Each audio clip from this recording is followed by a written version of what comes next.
반갑습니다. 네, 오늘은 구약성경 스가랴 1장 말씀을 한번 펴보시겠습니다. 이제 스가랴의 위치는 알고 계시죠? 네, 구약성경 끝에서 두 번째 있습니다. 구약성경 끝에 세 권이 학개, 스가랴, 말라기 이 세 권이 한꺼번에 묶어서 생각하시면 좋습니다. 같은 시대를 배경으로 하고 있기 때문에 그렇습니다. 오늘은 스가랴 1장 18절에서 21절까지 말씀, 짧은 말씀인데요. 같이 한번 읽어보도록 하겠습니다. 구약성경 1314페이지 정도 됩니다. 찾으셨으면 18절부터 한 목소리를 읽어보겠습니다. 시작.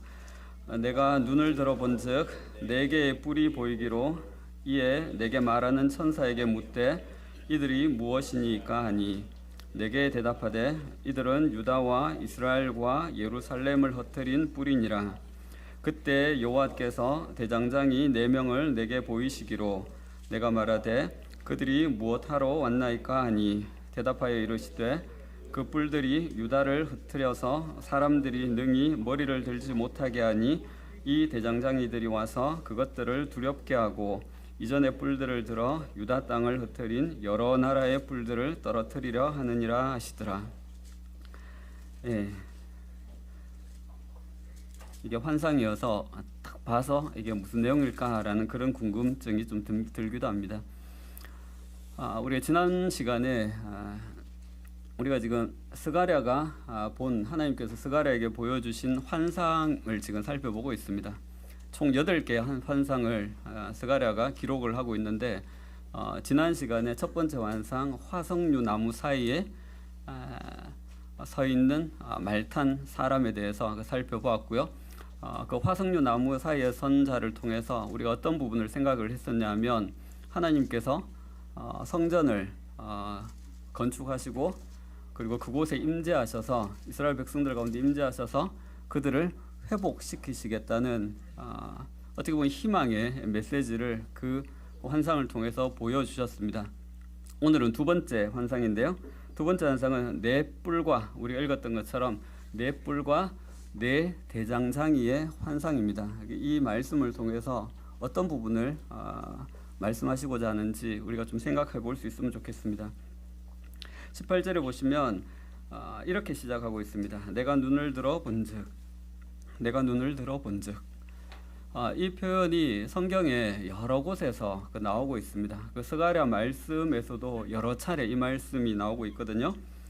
2장 1절에도 보시면 내가 또 눈을 들어 본즉 이 표현이 나오고 있고요. 또 5장에도 내가 다시 눈을 들어 본즉 이런 표현들이 나오고 있습니다. 5장에도 나오고 있고 6장에도 나오고 있고 이 표현이 어떻게 보면 단순히 우리 시선을 약간 위쪽을 향해서 본다라는 그런 의미는 아닙니다. 성경에서 이 표현들은 내가 눈을 들어본즉 했을 때 이 표현은 보려고 보는 것을 의미합니다. 보려고 해서 보는 것. 다시 말해서 주목해서 자세히 보는 것을 의미합니다. 어떤 깊은 통찰력을 가지고 뭔가를 보려고 하는 이와 같은 것을 이야기하고 있는 것입니다. 창세기 13장에 보시면 하나님께서 아브라함을 산 위에 세우시고 이렇게 이야기하십니다. 너는 눈을 들어 너 있는 곳에서 동서남북을 바라보라 라고 그렇게 말씀하십니다. 이건 단지 그냥 그 땅을 그냥 바라보라고 이렇게 이야기하시는 게 아니죠. 그렇죠? 하나님께서 뭔가 보여주시고자 하는 그것을 아브라함에게 보여주시기를 원하셨던 것입니다. 근데 그 앞절에 보시면 롯도 눈을 들어 요단 지역을 바라봅니다. 롯도 눈을 들어서 그 땅을 쳐다보고 있고 아브라함도 눈을 들어서 동서남북을 쳐다보고 있는데 우리가 다르다는 걸 알고 있잖아요. 그렇죠? 성경에서 눈을 들어 내가 눈을 들어 본즉이라고 이야기했을 때 이것은 어떻게 보면 하나님의 시선으로 바라보는 것을 의미합니다. 하나님의 관점에서 바라보는 것이고요. 또 그 하나님의 눈으로 바라보고 있는 그것을 의미하고 있습니다. 그리고 또 내가 눈을 들어본즉 이 말씀은 어떻게 보면 하나님 자신을 바라보는 것이라고 그렇게 생각해 볼 수도 있습니다. 요한복음에 보시면 예수님에 대한 기록 가운데 그런 말씀들이 나옵니다. 예수께서 눈을 들어 우러러 보시고 이런 표현들이 나옵니다. 또 예수께서 이 말씀을 하시고 눈을 들어 하늘을 우러러 이런 표현들이 나옵니다. 예수님께서 그냥 고개를 드셔서 그냥 하늘을 쳐다보셨다는 그런 의미는 아니겠죠, 그렇죠? 하늘에 계신 하나님 아버지를 주목하셨다, 보셨다라는 그와 같은 의미일 것입니다.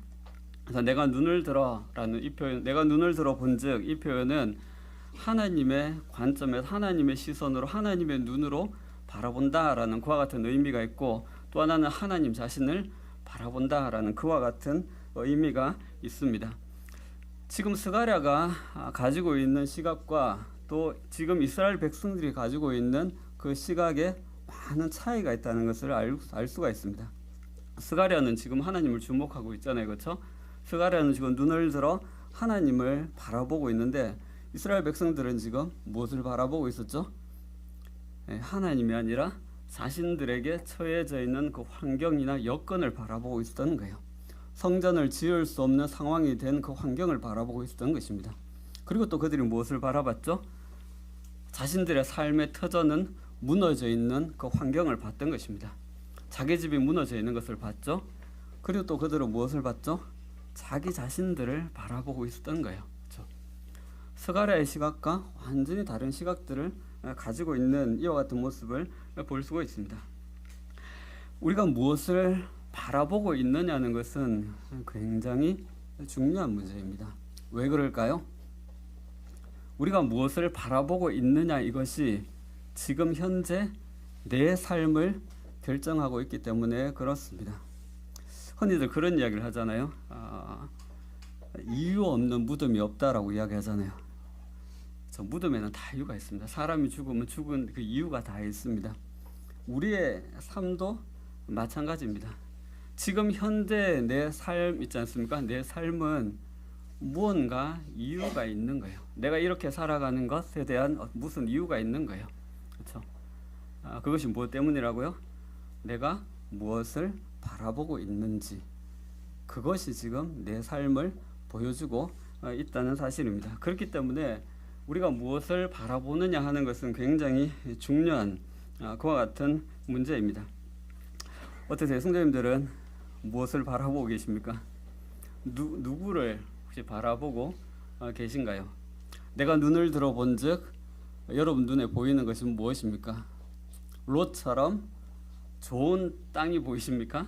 아니면 스가랴 아브라함처럼 하나님의 눈으로 지금 내 앞에 펼쳐 있는 이와 같은 것들을 바라보고 계십니까? 아니면 스가랴처럼 하나님을 주목하고 계신가요?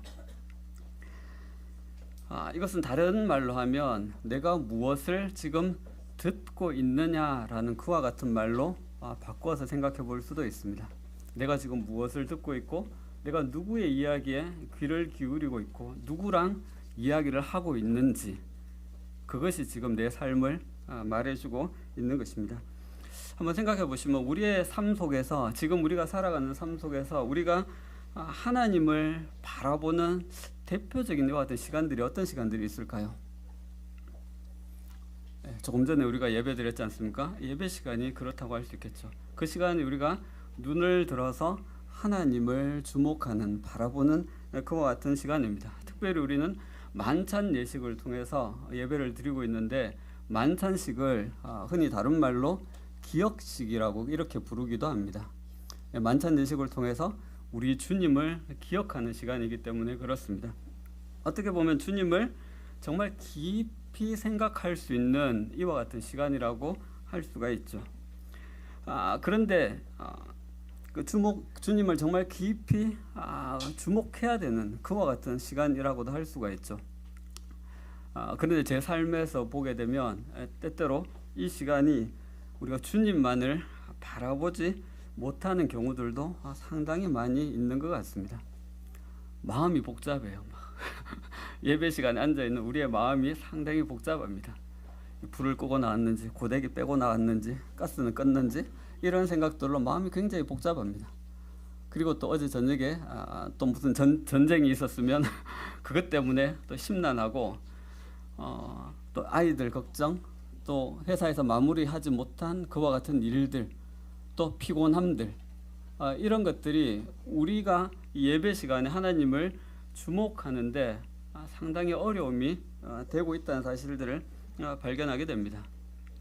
아마 제가 생각하기에 우리가 예배 시간만이라도 우리 하나님을 정말 바라볼 수 있다면 우리의 삶에 적지 않은 변화들이 일어날 것이라고 생각이 되어집니다. 제가 제 삶을 보니까 그렇습니다. 우리가 예배 시간에 집중하기 위해서, 아니면 우리가 예배 시간에 우리 주님을 바라보는 데 있어서 그것이 방해되는 어떤 것들이 있다면 내가 할 수 있는 작은 부분이라도 우리가 한번 생각해보고 실천해보면 우리의 삶에 많은 도움이 될 수 있을 거라 생각됩니다.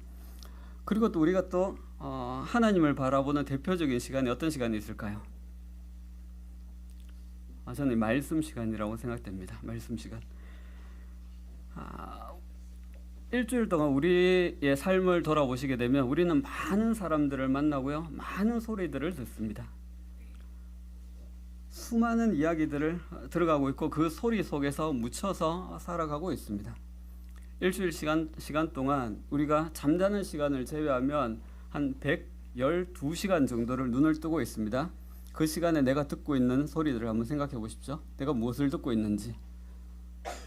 직장에서 회사 동료 이야기도 듣고 있고요, 친구 이야기도 듣고 있고요, 아니면 사람의 이야기를 듣지 않으면 어떤 매체의 이야기를 듣고 있습니다. 그렇죠? 수많은 소리들이 우리 마음에, 우리 귀에 계속해서 들려집니다. 그 일주일의 그 시간들 속에서 내가 하나님의 음성을 듣는 시간은 어느 정도 될까요?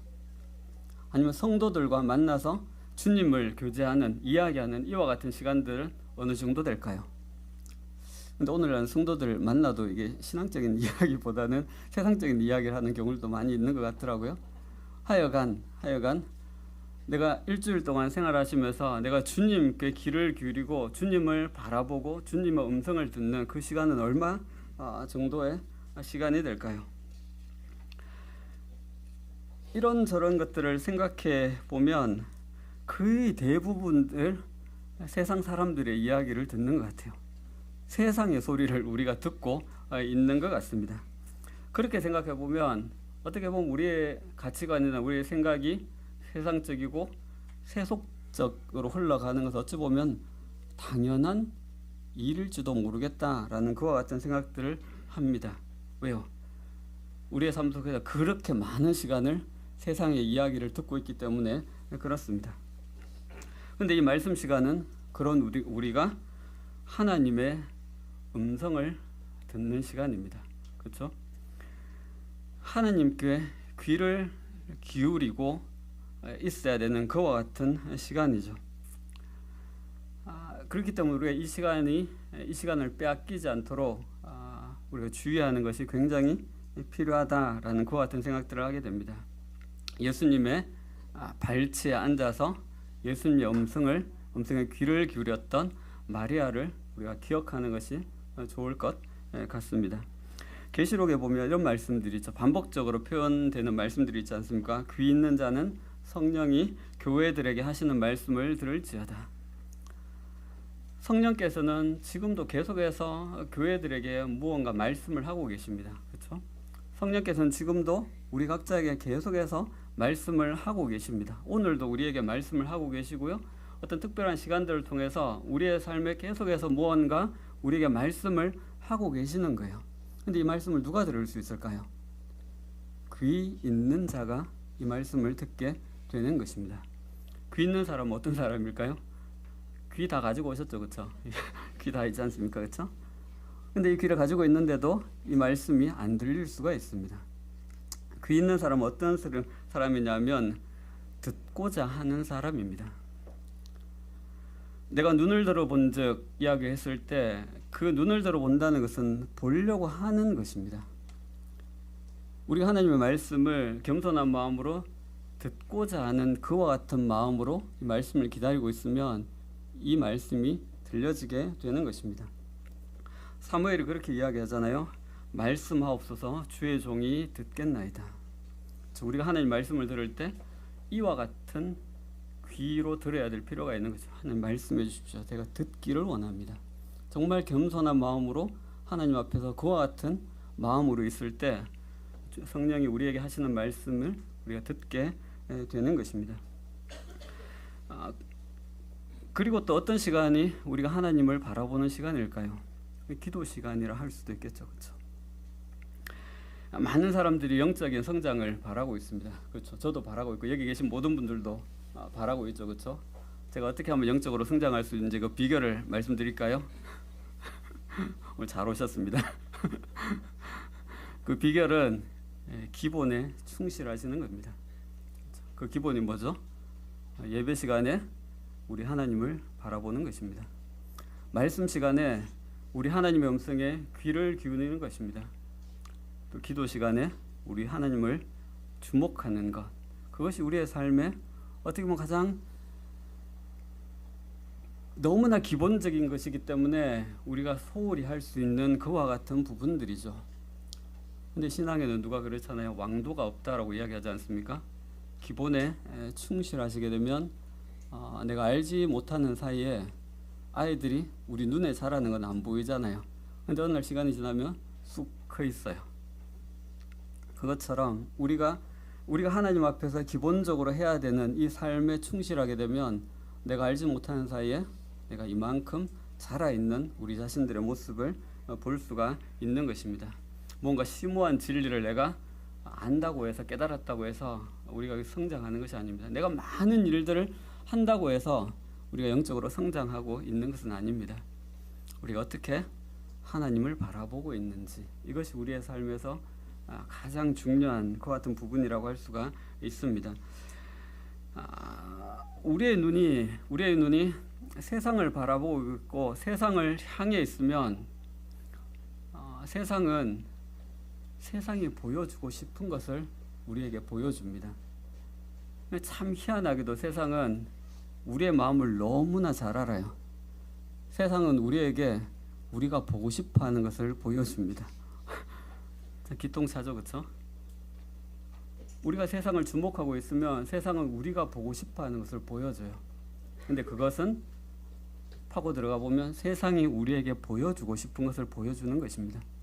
근데 우리가 하나님을 주목하고 하나님을 바라보게 되면 하나님은 무엇을 보여주실까요?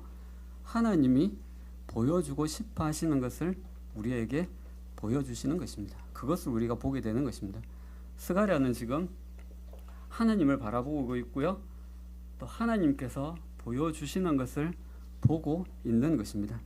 우리가 읽었던 18절 말씀 보시면 내가 눈을 들어본 즉 4개의 뿔이 보이기로, 18절에서는 4개의 뿔이 보였다라고 이렇게 표현하고 있는데 20절에는 이렇게 표현하고 있습니다. 그때 여호와께서 대장장이 4명을 내게 보이시기로, 여호와께서 대장장이 4명을 내게 보이시기로. 우리가 하나님을 바라보게 되면 하나님께서 보여주시고 싶어 하시는 것을 우리에게 보여주시는 것입니다. 스가랴가 본 것이 무엇이죠? 먼저 4개의 뿔을 보았습니다. 4개의 뿔. 스가랴가 보면서 우리하고 똑같은 생각을 했어. 이게 뭐지? 이런 생각을 했습니다. 그래서 이것을 도와주는 그 선사에게 이렇게 묻습니다. 이들이 무엇입니까? 라고 묻습니다. 뿔 하면 선생님들 어떤 생각들이 드십니까? 일반적으로 뿔은 어떤 힘이나 권세를 상징합니다. 그 동물들의 뿔 있지 않습니까? 물소나 아니면 콧불소의 뿔 이런 거 보면 엄청난 힘과 권세를 상징하는 것입니다. 근데 19절에 이 뿔이 무엇인지 무엇을 의미하는지 설명을 해주고 있습니다. 19절 말씀 보시면 이에 내게 말하는 천사에게 묻되 이들이 무엇입니까? 이 뿔들이 무엇인지 스가랴가 묻고 있습니다. 하니 내게 대답하되 이들은 유다와 이스라엘과 예루살렘을 흩트린 뿔이니라. 이 뿔에 대해서 어떻게 이야기하고 있죠? 이 뿔들은 유다와 이스라엘과 예루살렘을 흩트렸다는 것은 흩어버렸다라는 그와 같은 의미입니다. 뿔뿔이 흩어지겠다라는 그와 같은 의미입니다. 양들이 모여 있는데 늑대 한 마리가 들어가면 어떻게 되죠? 양들이 사방으로 확 흩어지는 것입니다. 이 뿔들은 그와 같은 일을 한 거예요. 이 뿔들은 하나님의 백성들을 이렇게 뿔뿔이 막 흩어지게 만든 그와 같은 뿔이었습니다.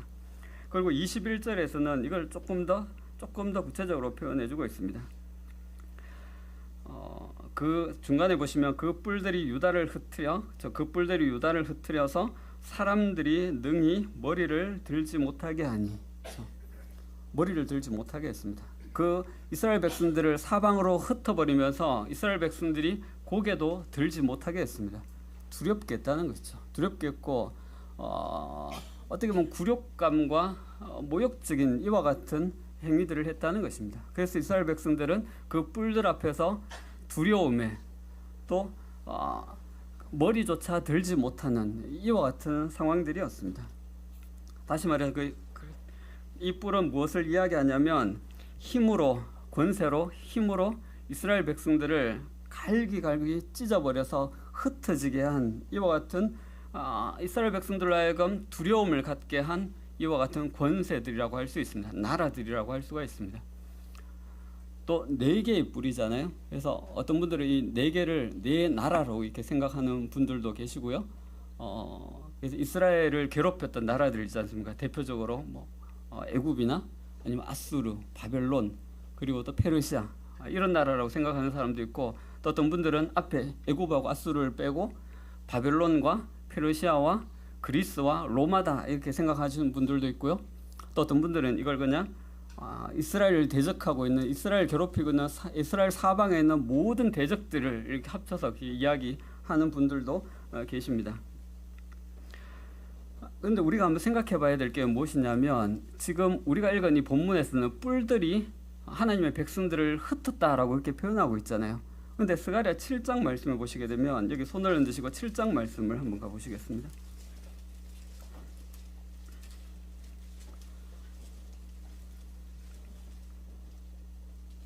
7장 14절 말씀을 제가 읽어보겠습니다. 내가 그들을 바람으로 불어 알지 못하던 여러 나라에 흩었느니라. 그 위에 이 땅이 황폐하며 오고 가는 사람이 없었나니 이는 그들이 아름다운 땅을 황폐하게 하였음이라 하시니라.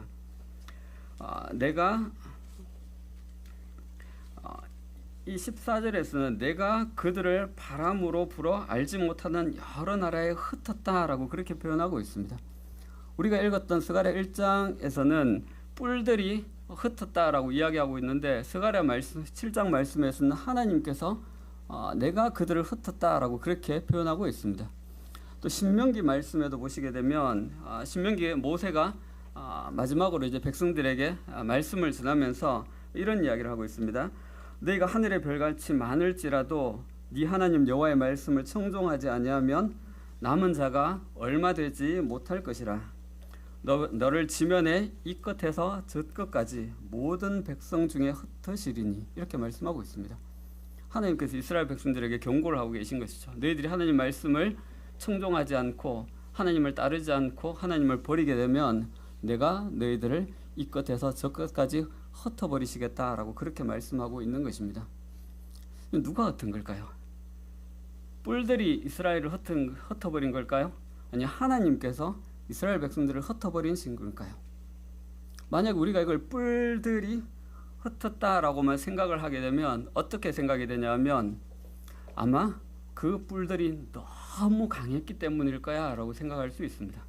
그들이 너무 힘이 막강하기 때문에 그들이 너무 강해서 어쩔 수가 없는 것처럼 이렇게 생각할 수도 있고요. 또 이스라엘 백성들이 마치 그들이 약해서 흩어질 수밖에 없었던 것처럼 생각할 수가 있습니다. 이스라엘 백성들이 군사적으로 약하든지 아니면 그들이 전쟁에 미리 준비를 하지 못했다든지 이런 관점에서 생각할 수가 있습니다. 그런데 하나님이 흩으셨다라고 생각을 하게 되면 어떨까요? 그 원인이 달라지는 거예요. 하나님이 흩으셨다라고 하면 뿔들이 간 것이 그게 문제가 될 수 있을까요? 하나님이 그 뿔들보다 약하실까요? 그렇지 않죠.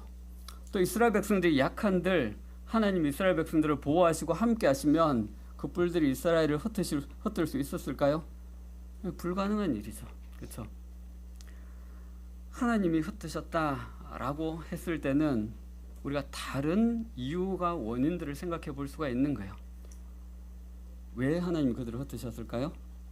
그들이 하나님 말씀을 청종하지 않았기 때문에 그런 것입니다. 그리고 하나님의 말씀을 순종하지 않았기 때문에 하나님께서 그들을 흩으신 것입니다. 우리가 어떤 관점에서 보느냐에 따라서 원인이 전혀 다르게 보이게 되고요. 이 문제를 해결하는 그 방법도 전혀 다른 그와 같은 방향으로 흘러가게 되는 것입니다. 우리 삶에 우리에게 일어나는 일들도요. 우리가 이것을 어떤 관점에서 보느냐에 따라서 그 원인과 결과가 확연하게 달라지게 됩니다. 때로는 우리는 우리의 삶에 다가오는 많은 일들에 대해서 지극히 우리 관점에서 그것을 생각하고 보는 그와 같은 경향들이 있습니다. 그때 내가 만약 그런 선택을 하지 않았더라면 이런 어떤 마음의 후회나 아니면 또 어떤 잘못에 대한 스스로를 질책하는 이런 마음들을 가질 때가 있잖아요. 그때 내가 만약 그렇게 결정하지 않았더라면 아니면 그때 그 사람이 나를 조금만 도와줬더라면 그때 아버지가 나를 조금만 도와줬더라면 그때 그 선배가 나한테 조금만 더 힘이 되어줬더라면 이런 생각들을 우리가 할 수 있잖아요. 또 그때 그 상황이 그렇지만 않았더라면 이런 생각들을 할 수 있습니다. 그 어떨 때는 만약에 아내가 그때 그렇게 하지 않았더라면 아내를 원망하기도 하고요. 만약에 남편이 그때 그렇게 하지 않았더라면 하고 남편을 원망하게 되는 이와 같은 상황들이 생길 수가 있는 것이죠. 우리가 우리 관점에서 이 문제들을 생각하게 되면 점점 더 미궁 속으로 빠져들게 되는 것입니다. 그 답을 찾기가 굉장히 어려워지는 이와 같은 상황들을 종종 경험하게 됩니다. 그러나 이것을 하나님의 관점에서 보게 되면 생각보다 이 모든 문제들이 굉장히 심플하고 단순하다는 것을 알게 됩니다.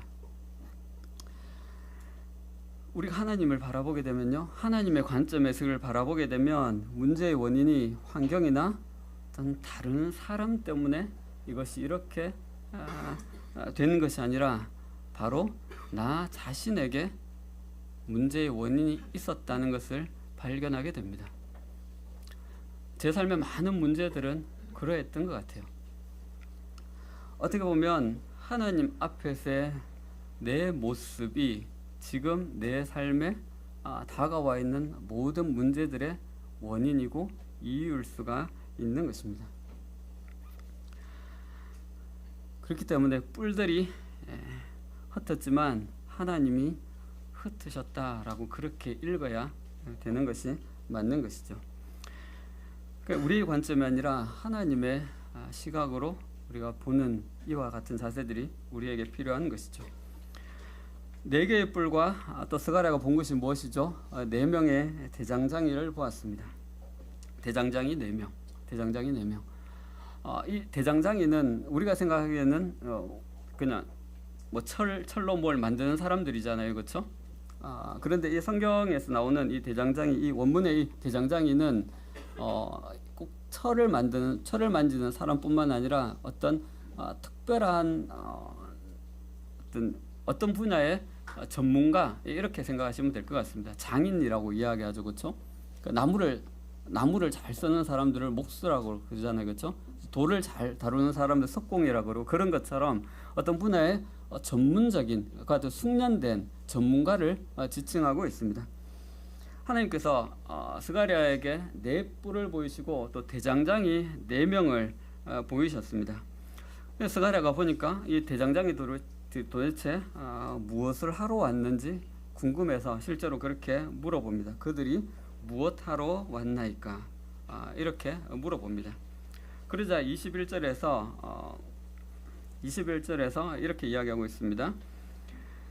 내가 말하되 그들이 무엇하러 왔나이까 하니 대답하여 이르시되 그 뿔들이 유다를 흩으려서 사람들이 능히 머리를 들지 못하게 하니 이 대장장이들이 와서 이 대장장이들이 무엇을 하는지 기록하고 있습니다. 이 대장장이들이 와서 그것들을 두렵게 하고 뿔들을 두렵게 하는 거예요.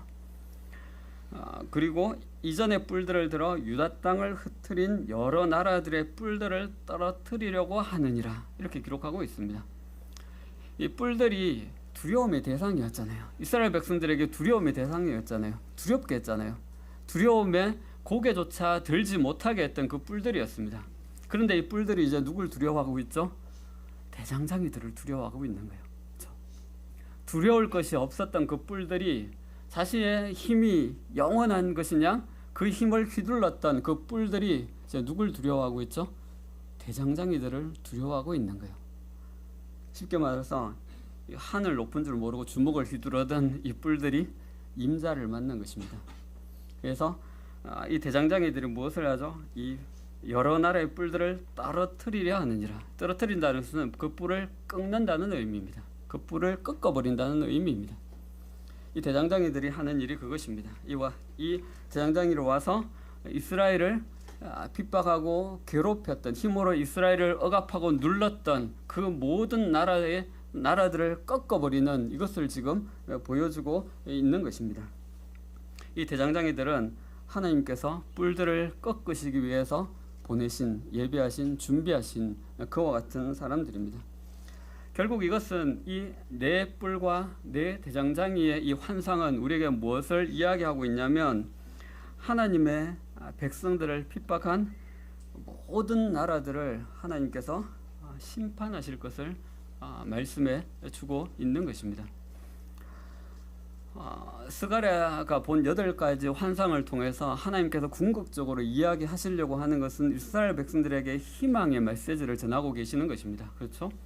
우리가 제일 처음에 생각했던 화석류, 나무 사이에 섰다라는 그 표현에서 화석류가 상록수라고 했잖아요. 그렇죠?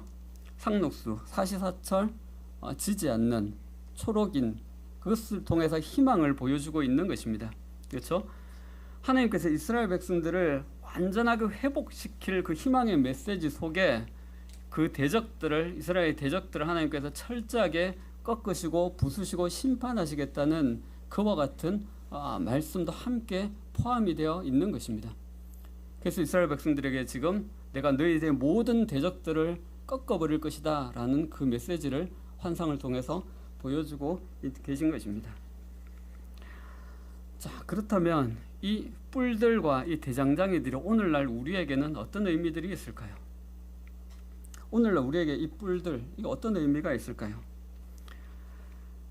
다르게 한번 생각해 보시면 오늘날 우리의 삶에도 이런 뿔들이 존재하고 있습니다. 그렇죠? 마치 우리의 삶을 흔들어 버리는 이와 같은 일들이, 이와 같은 상황들이 우리에게 다가옵니다. 또 우리의 믿음을 송두리째 흔들어서 정신 못 차리게 만드는 이와 같은 일들이 우리의 삶에 다가옵니다. 오늘날 많은 교회들이 실제로 이 문자대로 흩어지고 있습니다. 그렇죠? 어떻게 보면 좀 건강하게 보였고 참 좋아 보였던 그 교회들이 어느 날 갑자기 성도들이 뿔뿔이 흩어지고 있다는 이와 같은 소식들을 듣게 되는 이와 같은 일들이 있습니다. 이제 이 뿔들이 지금도 우리의 삶에 이런 종류로 이와 같은 모습으로 나타나고 있는 것입니다.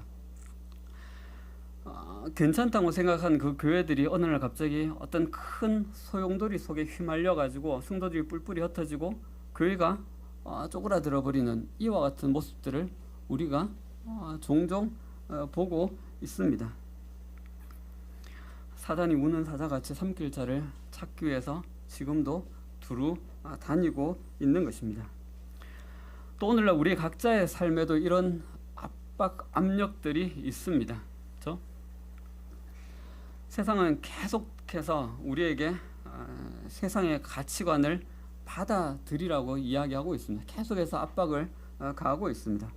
세상의 기준대로 살아가라고 우리에게 계속해서 압력을 행사하고 있는 것입니다. 세상에 섞여서 사람들과 어울려서 세상 사람들과 어울려서 세상 사람들이 추구하는 것과 같은 것을 추구하고 그들과 함께 더불어서 살아가라고 그렇게 계속해서 우리에게 압력을 가하고 있습니다. 만약 네가 그렇게 하지 않으면 그냥 너 혼자 바보 되는 거야. 너 혼자 그냥 뒤처지게 되는 거야. 한번 너희 아이들만 뒤처지게 될 거야. 이런 메시지들로 계속해서 우리에게 압박하고 압력을 가하고 있는 것입니다. 그래서 우리의 마음이 계속해서 세상에 머물도록 하는 것이죠. 결국엔 어떻게 하죠? 그래서 우리가 세상에 집을 짓고 틀을 잡고 살아가도록 만드는 것입니다. 그래서 우리의 믿음은 점점 옅어지고 하나님을 향한 마음도 흩어지게 되는 이와 같은 일들이 우리의 삶에 일어나고 있는 것입니다. 또 우리 내면에서 우리 마음 속에서 우리를 압박하고 누르는 우리의 마음을 흔들어 놓는 이와 같은 일들이 우리 마음에 일어납니다. 어떤 과거에 실패한 경험이나 어떤 마음의 상처들이 계속 하나님 앞에 나아가는 우리 자신들을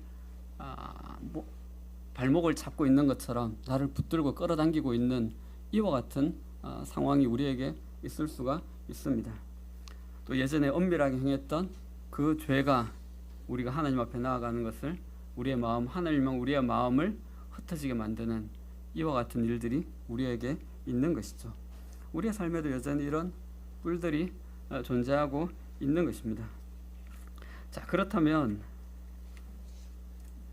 이 대장장이들은 우리에게 어떤 의미들이 있을까요? 이 대장장이들은 하나님께서 이 뿔들을 다루시기 위해서 준비하신 그와 같은 사람들입니다. 그렇죠? 4개의 뿔과 4명의 대장장이. 그렇죠? 어떻게 보면 딱 맞잖아요. 그렇죠? 뭔가 대형을 이루는 것처럼 그렇게 보여지지 않습니까? 하나님은 그 뿔들을 어떻게 다루셔야 하는지를 알고 계시는 거예요. 그렇죠? 그 뿔들이 어떤 나라라면 그 나라를 어떻게 다스려야 되는지, 다루어야 되는지를 어떤 대장장이가 그 나라를 다루기에 그 적합한 대장장이인지를 하나님 알고 계시는 거예요. 그 뿔을 다루고 꺾기 위해서 그의 가장 합당한 대장장이를 준비하셔서 보내시는 거예요. 하나님은 그 뿔을 가장 잘 다룰 수 있는 숙련된 전문가들을 준비하시고 또 보내시는 이와 같은 분이십니다. 하나님 우리의 삶에 다가오는 우리 교회가 처한 이와 같은 모든 일들에 대해서 이 문제들을 어떻게 다루셔야 되는지를 알고 계시는 분이십니다. 거기에 가장 잘 대응할 수 있는 대장장이가 어떤 누구인지 어떤 것인지를 하나님은 가장 잘 알고 계시는 분이세요.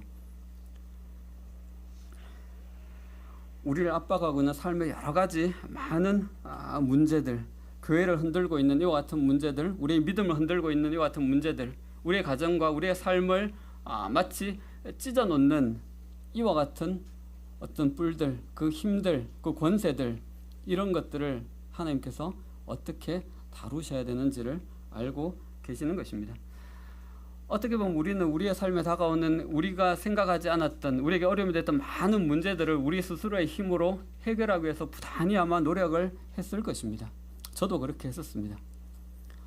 근데 해보니까 어떻습니까? 점점 더 상황이 더 어려워지고 더 깊은 수렁 속으로 빠져들어가는 이와 같은 경험들을 하게 됩니다. 이 문제들과 상황들을 어떻게 다뤄야 할지, 어떻게 해결해야 될지 누가 가장 잘 알고 계실까요? 하나님이 가장 잘 알고 계십니다. 왜요? 하나님은 대장장이들을 준비하시는 분이시기 때문에 그렇습니다. 어떻게 보면 하나님께서 우리의 삶에 가장 숙련된 전문가라고 그렇게 할 수가 있는 것이죠. 하나님은 전지하시기 때문에 모든 것들을 다 알고 계시는 분이시죠.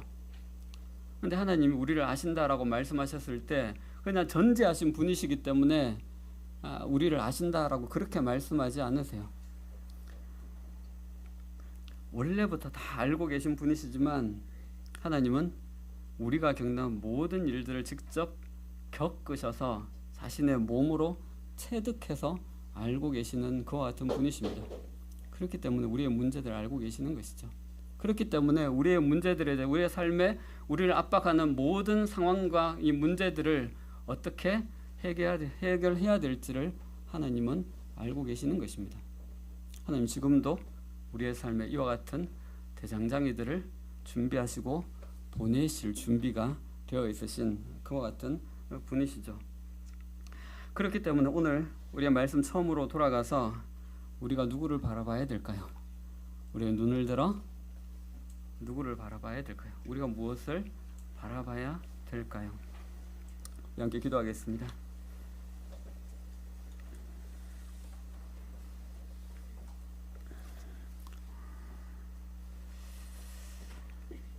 아버지 하나님, 우리의 삶에 우리의 마음을, 우리의 시선을 빼앗는 많은 것들이 있습니다. 그것들이 우리의 믿음을 흔들고 우리의 신앙을, 우리의 삶을 또 송두리째 흔들어버리는 이와 같은 상황들이 우리의 삶에 종종 있습니다.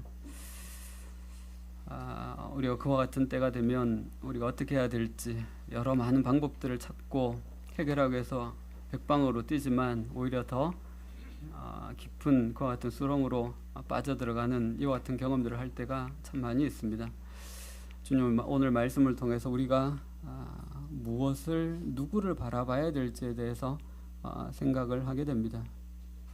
그 뿔들을 다루시기 위해서 대장장이를 준비하셨듯이 우리의 삶에 있는 모든 문제들에 대해서 하나님께서 가장 잘 다루실 수 있는 그와 같은 분이시기에 우리가 삶의 모든 문제들 앞에서 우리가 하나님을 바라보고 하나님 앞에 나아가기를 원합니다. 우리 마음에 힘을 주시고 또 은혜를 더해 주시기를 간절히 원합니다. 감사합니다. 우리 주 예수님의 이름으로 기도합니다. 아멘. 예, 감사합니다. 교회 학교와 소그룹으로 모이도록 하겠습니다.